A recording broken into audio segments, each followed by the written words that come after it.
আসসালামু আলাইকুম। কেমন আছেন সবাই? আশা করছি সবাই ভালো আছেন।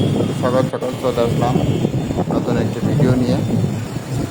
তো বৈশাখ মাস শুরু হইতে না হইতে কাল বৈশাখী ঝড় শুরু হয়ে গিয়েছে সব দিকেই।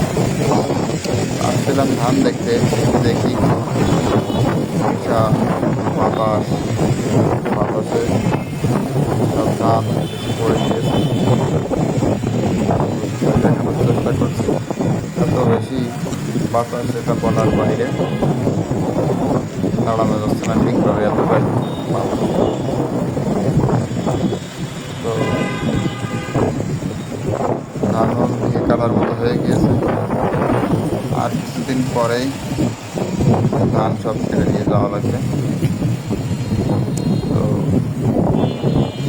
যেভাবে বাতাস হচ্ছে মনে হচ্ছে একটু পরেই বৃষ্টি আসবে।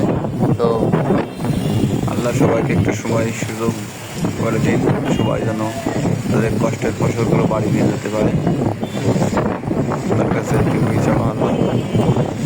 তো আর বেশি সময় থাকবো না, একটু পরেই বৃষ্টি আসবে মনে হচ্ছে। ভিডিওটি এই পর্যন্তই। সবাই ভালো থাকবেন। আল্লাহ হাফেজ।